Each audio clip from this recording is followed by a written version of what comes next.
totally rectified. So the interaction and the flesh and the spirit are integrated. Now we use the term embodied, try to understand something. That's a feminist idea, but I think it's very compatible with the Confucian tradition. Your real understanding is embodied knowing. What is an embodied knowing? One example is in music. How many of you play music? Play some kind of instruments? My gosh, so you all embody what you've done, right? If you play the piano and you first recognize the piano as something out there. You look at the score, you try to play it, and it's so hard, you do not get the fingering right, and so forth. Gradually immersed. That immersion is embodiment. You don't immerse it with your heart and mind. You immerse it with your fingers, with your body. I remember that Rubinstein, a great hero, and also my favorite pianist. I heard him once when he was in his 80s at Princeton. Just incredible. And he said, whenever I played, I was always nervous. Always nervous. Never I couldn't sleep. I felt that, my gosh, this time I'm going to mess up. But the minute I touch the first note, I totally forgot about myself. I'm part of the piano. Not part of the piano, part of the music. And that's incredible. How many of you eventually will reach that kind of virtuosity? Only when you reach that stage, you'll be playing like Hollywood's or like Rubinstein. So this is embodiment. Knowledge or morality ought to be like that. So the notion that you see the flower, you liked it. If seeing the flower in the aesthetic sense becomes your moral self-cultivation, this is, of course, the highest manifestation in Confucius. I can follow the dictate of my heart. Whenever I think about it, I just follow it. And my action will be within the boundaries of right. It's always right, always proper. This is aesthetic vision and moral idea fused into one. And try to think what you want to do, and you do it. You'll be in major trouble.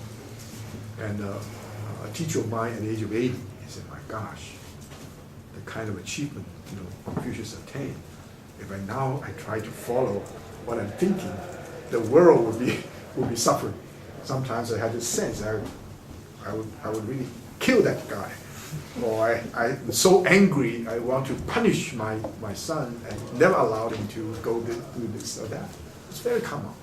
We dream of dirty dreams. We think about dirty thoughts. We do not act on them.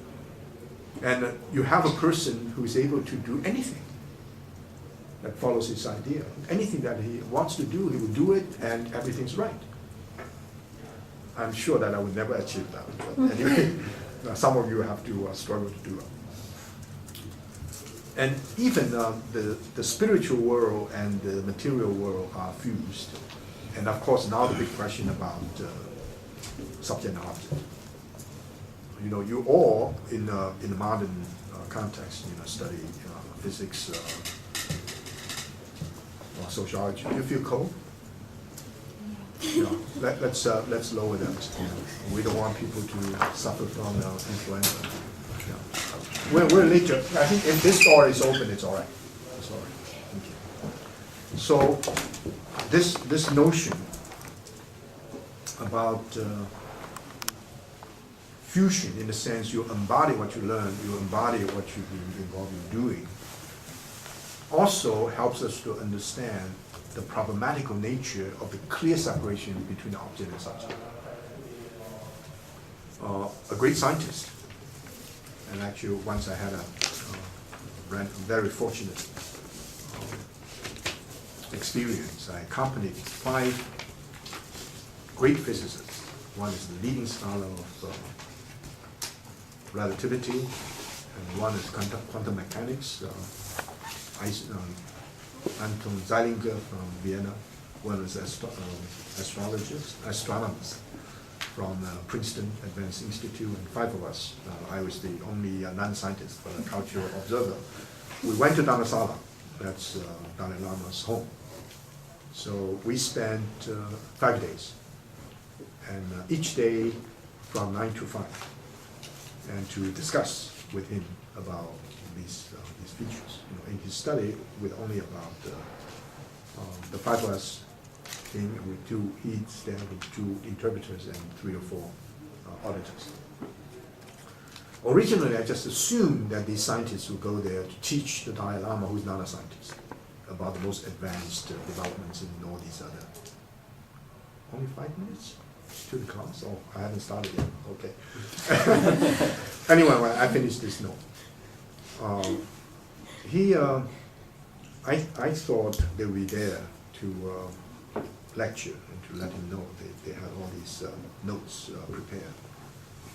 But each one of them has such sense of reverence, such sense of respect for a spiritual leader. So it was genuine dialogue, it was not one-way traffic. All these scientists became extremely self-reflexive. So the great scholar in relativity said, look, the whole notion about a subject and object is highly problematic. For example, I want to study something. How do I study it? For the great scientists, they all have to be experimentalist. So they have to design some ways of understanding. The decision to design something in this way rather than that way already shape your understanding of what's going on, right? There's no question about it. Now, if you do that, and you have to ask the question, whether what you study has something internally connected with the structure of your heart and mind. Let's assume we study anything we want, nature. But that thing, the structure of that thing is totally alien to our heart and mind. Can we study it? Why human intelligence is able to do this and a number of other things we cannot do.